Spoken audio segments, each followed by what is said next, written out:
السلام علیکم ورحمۃ اللہ وبرکاتہ۔ بسم اللہ الرحمن الرحیم۔ میں ہوں حافظ منظور۔ آپ سب دیکھ رہے ہیں عربک UGC نیٹ پورٹ۔ ہمارے چینل پر آپ کو خوش آمدید ہے۔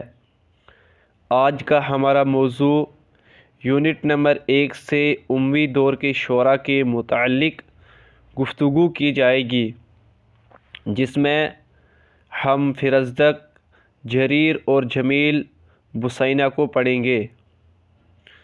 سب سے پہلا ہمارا موضوع جو ہے آج کا، وہ فرزدق ہے۔ فرزدق کی پیدائش، اس کی پیدائش جو ہوئی ہے 641 عیسوی میں ہوئی ہے، 10 ہجری کے مطابق بصرہ میں ہوئی ہے، اور ان کی وفات 732 عیسوی میں اور 110 ہجری میں بصرہ میں عراق میں ہوئی ہے۔ اس کا پورا نام ابو فراس اس کی کنیت تھی، حمام بن غالب بن صعصع اس کا مکمل نام ہے۔ اس کا لقب فرزدق تھا، اس کی کنیت ابو فراس تھی۔ فرزدق قبیلہ بنو تمیم سے تعلق رکھتا تھا اور بصرہ میں پیدا ہوئے تھے۔ فرزدق کے لغوی معنی پھولی ہوئی روٹی اور سر بڑے ہونے کی وجہ سے فرزدق کا لقب ان کو ملا تھا۔ اس کی ماں کا نام لیلہ بنت حابس تھا۔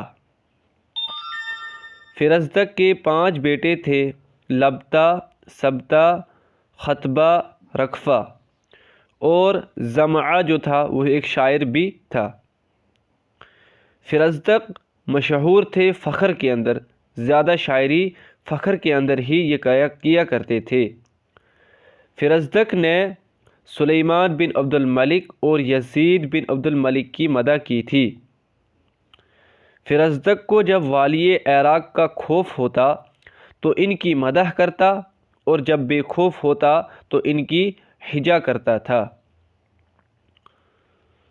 لولا شعر الفرزدق لذهب 3 لغة العرب قال لغویین۔ ماہرین لغات نے کہا تھا اگر فرزدق کی شاعری نہ ہوتی تو عربی زبان آدھی مٹ جاتی۔ فرزدق نے آخری عمر میں کعبہ کا غلاف پکڑ کر قسم کھائی تھی کہ اب حجا نہیں کروں گا، اور عہد کر لیا تھا کہ میں قرآن حفظ کروں گا، اور قرآن حفظ بھی کر لیا تھا۔ فرزدق اور جریر میں حجوں کا سلسلہ جو چلا تھا وہ 40 سال تک چلا تھا۔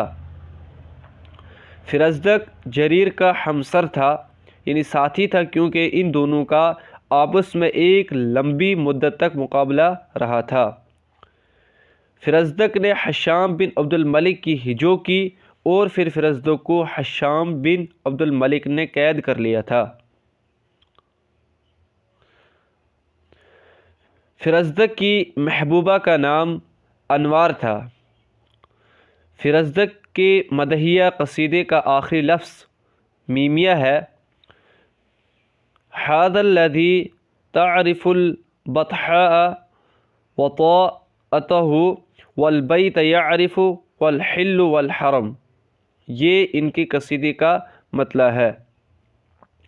اب ہم پڑھیں گے جریر۔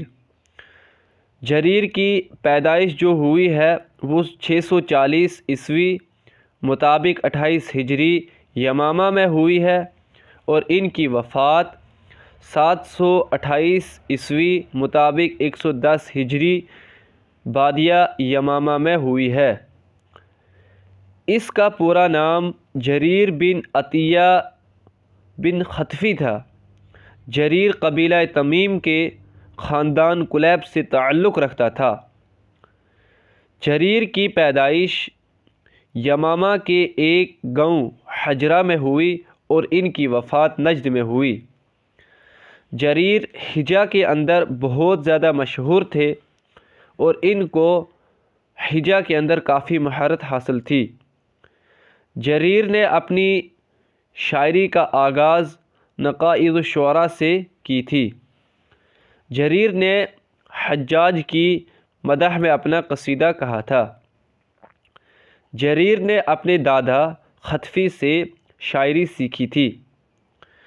جریر نے اپنے 2 کارنامے کیے تھے، یعنی بنو امیہ کی مدح کی تھی اور بنو امیہ کی حجوبی کی تھی۔ جریر نے 43 شاعروں کے ساتھ ہجا میں مقابلہ کیا تھا اور صرف فرزدق اور اختل آپس میں اس مقابلے میں کامیاب رہے تھے اور باقی تمام کو ہار کروا دی تھی۔ جریر بنو امیہ کے خلفاء یزید بن معاویہ اور بشر بن مروان سے ملے تھے۔ جریر نے عبد الملک کی مدح کرتے ہوئے جو قصیدہ کہا تھا اس کا مطلع یہ ہے: الستم خیر من رکب المطایا واندى العالمین بطون راحہ۔ عبد الملک نے اس قصیدے پر جریر کو 100 اونٹنیاں اور 8 چرواہے انعام عطا کیے تھے۔ جریر نے جس قصیدے میں فرزدق کی ہجو کی تھی، اس قصیدے کا آخری لفظ میم ہے۔ جریر نے عمر بن عبدالعزیز کی مدح میں جو قصیدہ کہا تھا اس کا آخری لفظ را ہے۔ جریر ستو انسان تھا، یعنی ماں کے پیٹ سے 7 مہینے کا پیدا ہوا تھا۔ جریر کا قصیدہ مدح جو تھا وہ عبد الملک بن مروان کی مدح میں کہا تھا۔ اس کا آخری لفظ حا ہے اور ان کی محبوبہ کا نام امامہ تھا۔ اب ہم پڑھیں گے جمیل بسینہ کو۔ اس کا پورا نام جمیل بن عبداللہ بن معمر ہے۔ اس کی پیدائش 659 میں ہوئی اور ان کی وفات 701 عیسوی میں مصر میں ہوئی ہے۔ جمیل بسینہ کی کنیت ابو عمر ہے۔ جمیل بسینہ قبیلہ بنی عذر سے تعلق رکھتا تھا۔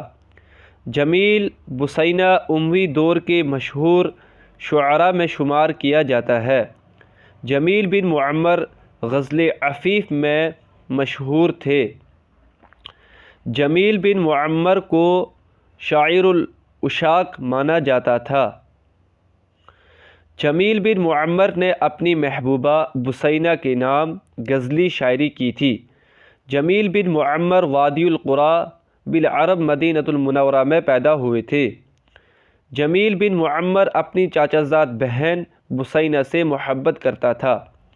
مروان بن حکم نے جمیل بن معمر کا قتل معاف کر دیا تھا کیونکہ وہ بسینہ کے گھر والوں کو ستایا کرتا تھا۔ جمیل بن معمر حدیہ بن خشرم کے راوی تھے، یعنی ان کی روایت کیا کرتے تھے۔ جمیل بن معمر کی شاعری کی روایت کثیر العذرا کرتے تھے۔ جمیل بن معمر آخر کار عبدالعزیز بن مروان کی پناہ لی اور مصر میں وفات پائی۔ جمیل بن معمر کی شاعری کا آخری لفظ یا الف تھا۔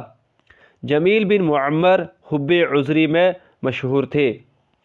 آج کا ہمارا موضوع امی دور کے شعراء کے متعلق تھا اور ہمارا موضوع یہیں پہ اختتام ہوتا ہے۔